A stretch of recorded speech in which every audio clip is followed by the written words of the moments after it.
رضوان صاحب، آج تیسرے زاویے کے اس پروگرام میں میری خواہش ہے کہ ہم جو ایک ملک کا بہت بڑا مسئلہ ہے گداگری، اس پر بات کریں اور ان پہلوؤں کو جائزہ لیں کہ گداگری کیوں پیدا ہوتی ہے، اس کا خاتمہ کیسے ممکن ہے، خاتمہ ممکن ہے بھی یا نہیں، اور اس میں یہ بھی ظاہر ہے کہ پورے پاکستان کا مسئلہ ہے یہ. تو ابھی فگرز تو نہیں ہے کہ کتنے گداگر ہیں، ایک رف اسٹیمیٹ ہوتے ہیں کہ جی 2 لاکھ ہیں، 6 لاکھ ہیں، 10 لاکھ ہیں، لیکن مسئلے کے طور پہ یہ ایک بہت سنگین معاملہ ہے جو ظاہر ہے ہم سب کو پریشان رکھتا ہے.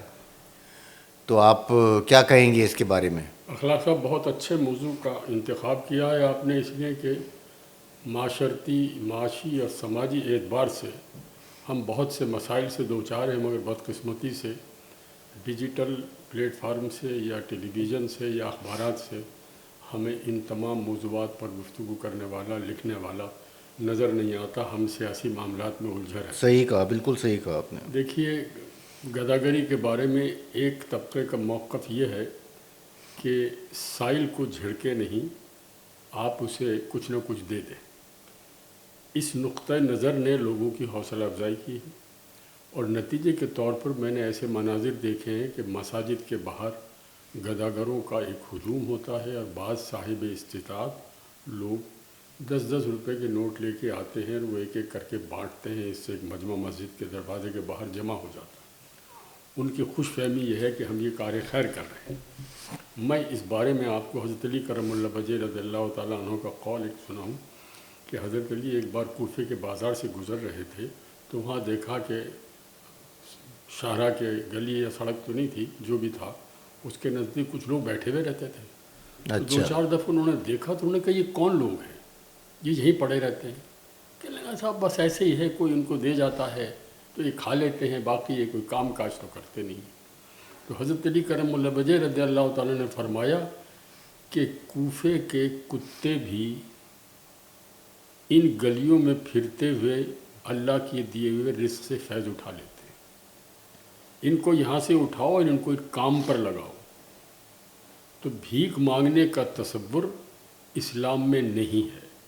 مسجد میں کھڑے ہو کر جو لوگ باتیں کرتے ہیں ان کی ممانعت ہے. حکم صرف اتنا ہے کہ اگر آپ کئی روز سے فاقہ زدہ ہیں تو نماز ختم ہونے کے بعد ایک ہلکی سی آواز میں لوگوں کی توجہ مبذول کرا دیں. یہ جو سینکڑوں ہمارے بزرگوں کی داستانیں ہیں کہ سائل نے دستک دی اور بہت کچھ ان کو دے دیا، تو یہ وہ سائل ہے جو حاجت مند ہے، جو ضرورت مند ہے، جس کے گھر واقعی فاقے ہو رہے ہیں، ان کو دینے کا اللہ نے حکم دیا ہے. اچھا رضوان صاحب، آپ 2 باتیں، میں آپ سے، بات آپ کی ٹھیک ہے بالکل، آئی ایگری ود اٹ. میں ذرا مکمل نہیں، میں اس میں سے ایک بات پہلے ساتھ ہی وضاحت کر دیں. آپ نے فرمایا کہ اسلام میں بھیک مانگنے کی ممانعت. اچھا، ایسے کوئی حکم ہے کیا؟ میں نے آپ کو 2 واقعات سنائے، حدیث ہے یہ مسجد والی بات. تو اچھا، میں ان کی بات دیکھیں نا، مانگنے کی اتنی اجازت ہے کہ مسجد میں اگر کوئی شخص فاقہ زدہ ہو اور کئی روز سے کھانا نصیب نہ ہوا ہو تو اس کو صرف اتنا بتانا ہے کہ میں بھوکا ہوں، تو کوئی شخص اس کی مدد کر دے. لیکن سائل کے ساتھ حسن اخلاق برتنے کا سلوک، حسن سلوک کی ہمیں ہدایت ہے.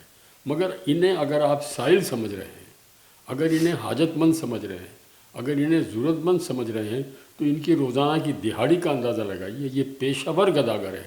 ہم گداگری کے خلاف نہیں، ہم حاجت مندوں کو دینے کے خلاف نہیں، ہم ضرورت مندوں کی مدد کرنے سے انکار نہیں کر رہے. ہم ان پیشہ ور گداگروں کی بات کر رہے ہیں کہ جن کے اکاؤنٹ سے ہسٹری گواہ ہے ہزاروں لاکھوں روپے نکلے ہیں. بالکل ٹھیک ہے. آپ کی میری روزمرہ کی زندگی میں ایسے مشاہدات ہیں کہ انہوں نے چورنگیاں بک کی ہوئی ہیں، وہاں ایک ویگن ان کو اتارتی ہے، دوسری جگہ جی یہ تو پورا مافیا ہے. میرا مطلب ہے کہ ہم گفتگو کر رہے ہیں اس مافیا کے خلاف. اچھا، یہ مافیا ہمارے معاشرے میں اس طرح تکلیف دہ ہے کہ اسی مافیے میں جرائم پیشہ اور نشہ کرنے والے لوگ بھی شامل ہیں. یہ چوری بھی کرتے ہیں، یہ مخبری بھی کرتے ہیں. یار رضوان صاحب دیکھیں، آپ تو پورا الزام کا سارا ٹوکرا ان پہ انڈیل رہے ہیں. یار ایسا بھی نہیں ہے. دیکھیں نا، سر ایسا ہی ہے. میری بات سنیں نا بھائی، میری بات، پہلی بات تو یہ کہ ایک آدمی کے حاجت مند ہے، یعنی کئی دن کا فاقہ اگر اس کا ہے تو وہ مانگ سکتا ہے. اب بھائی پہلے کئی دن کا فاقہ کاٹے وہ، اور گرتا پڑتا مسجد پہنچے، اور پھر اس کی مدد کی جائے گی. سسٹم جو اسٹیٹ کا ہے، اگر آپ اسلامک اسٹیٹ کی بات کر رہے ہیں تو یہ تو ہونا ہی نہیں چاہیے. یہ نوبت آنی کیوں آ رہی ہے نوبت یہ کہ فاقہ ہے، کئی دن کا فاقہ ہے کسی گھر میں، کسی کو پتہ ہی نہیں ہے. تو آپ کے علم ہے کہ بے روزگاری ہے، وہ ٹھیک مہنگائی ہے، ہے. میں کہہ رہا ہوں کہ پھر دیکھیں نا، یہ تو آپ بالکل ایک ایکسٹریم کنڈیشن بتا رہے ہیں کہ گداگری یا مانگنا یا سائل بننا اس وقت جائز ہے کہ جب کئی دن کا فاقہ ہو. بھائی اس کے گھر کئی دن کا فاقے کا مطلب سمجھتے ہیں آپ؟ اس کے گھر میں بچے ہوں گے، فرض کرے 3 سال کا بچہ ہے اور اس کے گھر میں 5 دن سے فاقہ ہے، تو کیا 3 سال کا بچہ 5 دن کا فاقہ برداشت کر سکتا ہے؟ اخلاق صاحب، میں بات کر رہا ہوں ان لوگوں کی جو پیشہ ور گداگر ہیں. ورنہ حکم یہ ہے، سن لیجئے، امداد کرنے کی، خیرات کرنے کی، زکوٰۃ دینے کے احکامات یہ ہیں کہ پہلے آپ اپنے خاندان والوں کو، اپنے یہ اب یہ دوسرے نہیں بات دیکھیں، ہے، بالکل زکوٰۃ کی بات نہیں کر رہا ہوں. میں کہہ رہا ہوں جو آدمی خیرات حاجت دینے کی مند بھی ہے، بات کر رہے ہیں نا. جو حاجت مند ہے، how do you define a حاجت مند؟ نہیں تو پھر اس کو چھوڑ دیجئے. نہیں مجھے بتائیں نا آپ. ہمیں معلوم ہے، آپ کو معلوم ہے کہ وہ ہر ہفتے جمعے کی مسجد کے باہر کون کون سی عورتیں نوزائیدہ بالکل ٹھیک بچوں ہے، کو لے کے دھوپ میں وہ پیشہ ور ہیں، بالکل ٹھیک ہم ہے. ان پیشہ وروں کے خلاف ہیں. اور آپ ان کو پیشہ وروں میں وہاں 20 لوگ کھڑے ہوئے ہیں، ان میں سے ایک جینوئن بھی ہے. تو آپ کو اندازہ لگانا چاہیے اللہ کے یعنی حکم. کیسے اندازہ لگائیں؟ سب مانگ رہے ہیں، سر جو میں کیسے اندازہ لگاؤں؟ حاجت مند جو ہوگا، سائل جو ہوگا، وہ اس طرح نہیں مانگے گا. اس کے عزیز و اقارب ہیں، اس کے پڑوسی ہیں، ان کے رشتہ دار ہیں، ان کی نہیں یہ تو پریشانی. دیکھیں نا، پھر اب مطلب یہ کہ مطلب ہے ہم اس موضوع کو یہاں پر ختم کر دیں کہ جناب چونکہ یہ تعین کرنا مشکل ہے کہ حاجت مند کون ہے اور مافیا کون ہے، اس لیے جو دے رہے ہیں لوگ دیں. نہیں، میں اس میں ایک اور پوائنٹ میں اسٹیٹ کو بیچ میں لانا چاہتا ہوں. اسٹیٹ کو تو ذمہ داری ہے نا دیکھیں کہ ہاں، نوبت ہی نہ آئے. میں یہی کہہ رہا ہوں کہ یہ نوبت نہیں آنی چاہیے. کوئی سسٹم ایسا نہیں ہے کہ کوئی آدمی فاقوں کے تک پہنچ جائے اور اس کو اسٹیٹ کسی طرح، کوئی سسٹم ہی نہیں بنایا گیا سرے سے. صحیح ہے، سوشل سیکورٹی کا کوئی نظام ہی نہیں ہے. بالکل صحیح. اچھا، گداگری کا جو پیشہ ور گداگری کا معاملہ ہے نا، دیکھیے وہ تو بہت خطرناک معاملہ ہے. وہ اس کے حق میں کوئی بھی نہیں ہے، کوئی، میں بھی نہیں ہوں، آپ بھی نہیں، اور کوئی بھی جو ہوش مند آدمی ہے وہ نہیں ہو سکتا. کیونکہ گداگری جو ہے یہ آپ کو تو ابھی یہ ہم گداگری کی بات کر رہے ہیں کہ آپ مسجد سے باہر نکلے اور بہت سارے لوگ موجود ہیں، چورنگیوں میں، چورنگیوں پہ موجود ہیں، بس اسٹاپ سے موجود ہیں، سگنلز پہ موجود ہیں. یہ تو سمجھ میں آتا ہے کہ ٹھیک ہے پیشہ میں ور انہیں کی تو بات کر رہا ہوں. ان کو آپ پہچانتے ہیں، آپ گاڑی میں بیٹھے ہوتے ہیں، وہ آپ کی شیشے ان کو کا، دستک لیکن دے اس کر- کا دائرہ اصل میں تو بہت بڑا ہو چکا ہے. ایک تو مافیا وہ ہے نا کہ آپ کے شہر میں اب نہیں، اب یہ تو چلے گئے نا دبئی سے لے کر. اور ایگزیکٹلی اب یہ صورتحال ہو گئی ہے کہ ڈپورٹ کیا جا رہا ہے، پاکستانیوں کو ویزے نہیں دیے جا رہے اس بنیاد پہ کہ یہ وہاں آتے ہیں اور صرف گداگری کا معاملہ سنبھالتے ہیں اور اپنے گھر والوں کا پیٹ پالتے ہیں یا جو بھی کرتے ہیں. تو یہ ظاہر دنیا کے کسی ملک حرمین شریفین میں پچھلے دنوں کی بات ہے، مکہ مکرمہ میں مجھے، معذرت، مدینہ منورہ کے صحن میں مجھے ایک بھارتی آدمی نے روکا. اس نے کہا جی میں انڈین ہوں، مسلمان ہوں، میرے یہ مسائل ہیں. وہ درد بھری داستان تھی. پتہ چلا ایسی ہی درد بھری داستان سنا کر خطیر رقم وہ لوگ کماتے ہیں. جی بالکل. اچھا، دوسری بات میں آپ سے عرض کروں، اسٹیٹ کی ذمہ داری، آپ کہہ رہے ہیں کیا یہ ممکن ہے؟ ابھی میرے بہنوئی صالح صدیقی کی برسی تھی. میری بہن نے 8-9 ممالک میں جہاں ہمارے عزیز و اقارب رہتے ہیں ان کو کہا کہ بھائی 20 آدمیوں کا کھانا آپ کسی کو کھلا دیں. ازبکستان میں میرے عزیز ہیں، قطر میں میرے عزیز ہیں، اور تاجکستان میں میرے عزیز ہیں. میری بہن نے مجھے پچھلے ہفتے بتایا کہ مجھے تینوں جگہ سے یہ کہا کہ یہاں کوئی مانگنے والا ملا نہیں. دیکھیے میری سگے ماموزاد بھائی کیا بیٹا قطر میں رہتا ہے، اس نے کہا آنٹی میری کچھ سمجھ نہیں آیا، یہاں کوئی نہیں ضرورت مند ہے. تو میرے دفتر کے ایک ملازم ہے بنگالی، جس کے بارے میں مجھے معلوم ہے کہ وہ غریب ہے، اس کی ضرورتیں پوری نہیں ہوتی، تو میں نے اس کو آپ کے پیسے دے دیے کہ بھئی تم اپنے غریبوں کو تقسیم کر دینا. تو اس کا مطلب یہ ہے کہ یورپ امریکہ کو چھوڑ دیجیے، وہ بڑا منظم نظام ہے. لیکن مسلم کنٹریز میں جو کل آزاد ہوئے ہیں وہاں پر اگر وہ یہ نظام قائم کر سکتے ہیں تو پاکستان میں یہ نظام قائم کرنے میں کیا دشواری ہے؟ بالکل صحیح. نیت کی بات ہے. اچھا اس میں ایک مزے کا واقعہ آپ کو سنا دوں میں، یعنی مجھے وہ ہانٹ کرتا ہے واقعہ. ایک بار ہم لندن گئے، میں اور میری بیوی. تو ہم پہنچے جمعرات کو وہاں پہ، تو طے ہوا کہ اگلے روز جمعے کی نماز جو ہے نا وہ ریجنٹ پارک کی مسجد میں ادا کریں گے. ہم نے ٹھیک ہے، کہا وہ بڑی مسجد بھی نہیں مشہور دیکھی ہم نے، مسجد. مشہور مسجد ہے. ہم آ گئے اور ہم نے نماز ادا کی. بہت خلقت تھی جناب، ان کا بڑا نظام تھا وہاں پہ، کھانے کا کیفیٹیریا تھا، بہت اچھا سستا کھانا مل رہا تھا. اور اچھا اس مسجد کے باہر جب ہم پہنچے تھے نا، تو اس وقت بھی میں نے دیکھا تھا کہ کچھ عورتیں جو ہیں وہ مانگ رہی ہیں پیسے. جب ہم نماز سے فارغ ہوئے تو وہاں پہ چیریٹیز کی بھی اسٹال لگے ہوئے تھے کہ اگر آپ ڈونیشن دینا چاہیں کسی کو تو وہ چیریٹیز ہیں، وہ آپ کریڈٹ کارڈ سے پیمنٹ کر دیں، اس کو ڈیبٹ کارڈ سے کر دیں.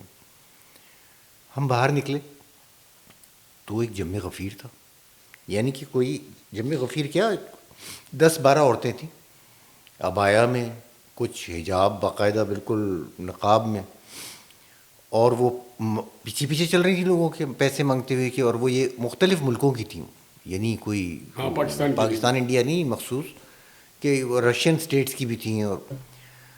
اور وہ کلیم ہی کر رہی تھیں کہ وہ مسلمان ہیں تو مسلمان ہی ان کی مدد کریں. کچھ لوگ مدد بھی کر رہے تھے لیکن بیشتر لوگ میں نے دیکھا کہ ان سے جان چھڑا رہے تھے. تو مجھے بڑی آڈ سی لگی یہ بات. اس سے پہلے یہ مجھے پتہ چل چکا تھا کہ جو اسٹیٹ ہے UK میں، اسٹیٹ ایک دیتی ہے بے روزگاری الاؤنس، بے روزگاری الاؤنس کے ساتھ ایک سوشل کھانے کی کٹ بھی دیتی. سوشل سیکورٹی کا نظام ہے پورا. اور میں پوچھ چکا تھا کہ وہ کیا ہو، کتنا ہوتا ہے، مطلب ایک آدمی کے پاس گھر نہیں ہے تو اس کو جگہ شیلٹر مل جاتا ہے. پتہ چلا اس کو ملتے ہیں 50 پاؤنڈ فی ہفتہ، بے سہارا بالکل غریب آدمی کو، ایک آدمی کو 50 پاؤنڈ. تو میں نے پوچھا کیا 50 پاؤنڈ میں وہ گزارا کر سکتا ہے ہفتے بھر؟ انہوں نے کہا کہ اگر شیلٹر مل چکا ہو اس کو، ایک جگہ پہ رہ رہا ہو، تو 50 پاؤنڈ میں کھانا پینا سب ہو جاتا ہے اس کا. لیکن ان کی عادت ہوتی ہے اضافی چیزیں، مثال کے طور پہ وہاں پہ شراب وراب پی جاتی تو اس کے لیے پیسے زیادہ چاہیے. تو اس نظام کے ہوتے ہوئے وہاں پہ وہ گداگری جو ہے اس کے مناظر نہایت تکلیف دہ تھے. اور مزید تکلیف دہ آپ جانتے ہیں اس لیے تھے کہ ہم سب مسلمان تھے، جمعے کی نماز نہیں، پڑھ کے میرے نکلے. ساتھ خود میں کینیڈا میں تھا. میں وہاں نماز جمعے میں اپنے بہنوں کے ساتھ گیا اور واپس آیا تو 2 خواتین کو میں نے، زیادہ کو نہیں 2 کو دیکھا. میں نے اپنی بہن سے پوچھا یہ کون لوگ ہیں؟ کہنے کا بڑی شرمندگی ہوتی ہے، یہ ہماری مسلمان ہیں اور یہ عورتیں آگے کھڑی ہو جاتی ہیں اور لوگ بالآخر ان کو دے دیتے ہیں. میں آپ کو ایک اور یاد دلاؤں، نعمت اللہ خان جب میئر تھے تو انہوں نے 4 برس تک اپنے، یوں سمجھ لیجیے، منشور کا حصہ بنا رکھا تھا.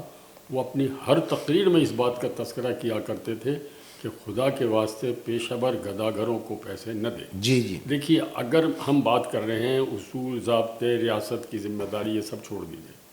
دیکھیے اتنا تو مجھے اور آپ کو اندازہ ہے، آپ کہیں 1-2% مسنگ کر سکتے ہیں کہ ایک حاجت مند کو آپ نے محروم رکھا، لیکن آپ ان کو بہت اچھی طرح ریکگنائز کر سکتے ہیں جو پیشہ ور گداگر ہے. اگر عوام الناس، عام آدمی، صاحب ثروت لوگ اس سلسلے کو ختم کر دے اور ان کو پیسے نہ دیے جائیں تو یقیناً وہ اس کام کو چھوڑ کر کسی اور کام کی طرف لگیں گے. اچھا معذور ہو، رعایت دے دیں آپ، اس کی شکل و صورت سے آپ کو اندازہ ہو، مگر یہ معذوری بھی مصنوعی ہوتی ہے. جی جی کتنے جی واقعات دیکھیں، ہاتھ ٹوٹا ہوا ہے جی جی اور جب وہ اپنے گھر جائیں گے تو ٹوٹا ہوا نہیں ہوگا. ہاں وہ تو آستین میں سے پلسٹر نکال لے گا. ان کے پاس ایک نسخہ ہوتا ہے ڈاکٹر کا لکھا ہوا جو اتنا فرسودہ ہوتا ہے، وہ اس کو دکھا کر فریاد کرتی ہیں، اور اس کا انداز اتنا پیشہ ورانہ ہوتا ہے کہ آپ نہ چاہتے ہوئے بھی کچھ نہ کچھ ان کی مدد کرنا چاہتے ہیں. لیکن پہلے تو عوام اگر اس کا شعور حاصل کر لے کہ ہمیں کسے دینا ہے اور کسے نہیں دینا، تو میرے خیال سے 70% مسئلہ حل ہو سکتا ہے. اس لیے کہ دیکھیں، حکومت ان کو پکڑ کر جیل میں نہیں بھیج سکتی، کرتی ہے کوششیں. سب نظام ایک سسٹم بنا ہوا ہے، پولیس والے ملے ہوئے ہیں. آپ کی جو جگہ مقرر ہے وہاں کسی اور کو نہیں کھڑے ہونے دیں. جی بالکل. میں گزشتہ دنوں گلستان جوہر کی ایک بیکری سے کچھ سامان لے کر باہر نکلا تو مجھے بقایا رقم میں سے 40 روپے انہوں نے دیے، 10 کے 4 نوٹ. تو میری گاڑی کے پاس 2 بچے کھڑے تھے، 6-7 کا 8 سال کا. تو میں نے اسی نیت سے وہ اپنے ہاتھ میں رکھے تھے کہ کوئی نظر آئے تو میں دے دوں گا. تو میرے بچے کپڑے وپڑے پھیر رہے تھے، تو میں نے ایک بچے کو وہ پیسے دیے 40 روپے کہ تم اپنے بھائی کو بھی دے دینا. وہ میرے ہاتھ سے چھین کے بھاگ گیا، یقین کریں. اچھا دوسرا والا کہنے لگا یہ تو صبح سے 250 روپے کما چکا ہے اور مجھے تو دیں آپ. میں نے کہا وہ تو تمہارا ساتھی ہے، کہ میرا کوئی ساتھی واتی نہیں ہے. تو یہ پیشہ ور لوگ ہیں. ہماری گفتگو اور موضوع جو ہے بالکل وہ صحیح کہہ رہے ہیں فقط اچھا آپ نے پوچھا اس کا حل کیا ہے. اول تو یہ کہ بھائی دنیا کے بیشتر ممالک میں بھیک مانگنا جرم ہے، اور اس پر اتنی سختی سے عمل ہوتا ہے کہ کم از کم 95%. آپ نے جو 2 واقعات میں نے آپ نے سنا ہے، یہ سمجھ لیجیے یہ تو 1% کا معاملہ ہے. لیکن میں جو آپ کو بتا رہا ہوں مسلم ممالک میں وہاں اتنی سختی ہے. اب دبئی انہیں ڈیپورٹ کر رہا ہے، سعودی عرب انہیں ڈیپورٹ کر رہا ہے، قطر انہیں ڈیپورٹ کر رہا ہے. یہ پاکستان کی بدنامی کا سبب بن رہا ہے. تو ضرورت اس امر کی ہے کہ حکومت کم از کم اتنا تو کر سکتی ہے کہ مسجدوں کے باہر لوگوں کو نہ کھڑا کرنے دیں. بڑی مسجدوں میں باہر گارڈ کھڑے ہوتے ہیں، وہ انہیں بھگاتے بھی ہیں، انہیں دور بھی کرتے ہیں. اسی طرح چورنگیوں میں جو لوگ کھڑے ہوتے ہیں ان پر حکومت قابو پا سکتی ہے. کچھ اسٹیٹ اپنی ذمہ داری ادا کرے. اسٹیٹ کے ساتھ ساتھ عام آدمی اگر یہ طے کر لے. یہاں میں ایک اور چیز کا اضافہ کر دوں.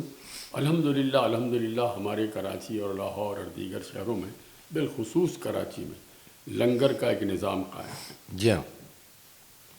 اس نظام نے دیکھیے کھانا کھلانا بہت ثواب کی بات، اللہ توفیق دے ضرور کھلانا چاہیے. اچھا کھانا کھلانے والا یہ تمیز نہیں کر سکتا کہ قطار میں کون لگا ہے، لیکن ان لنگر خانوں میں سے بعض ایسے لنگر خانوں کی بھی آپ نے داستانیں سنی ہوں گی کہ جہاں تیتر اور بٹیر اور اس کا جی ہرن جی کا گوشت. تو میرا مطلب ہے یہ کون سی، یہ تو شو آف ہے نا، دیکھیں ان تنظیموں کا شو آف ہے. ہاں تو مطلب ہے اس کو بھی رد کرنا چاہیے. اور اس لنگر کی وجہ سے کراچی میں بالخصوص اور حیدرآباد میں نقصان یہ پہنچا ہے.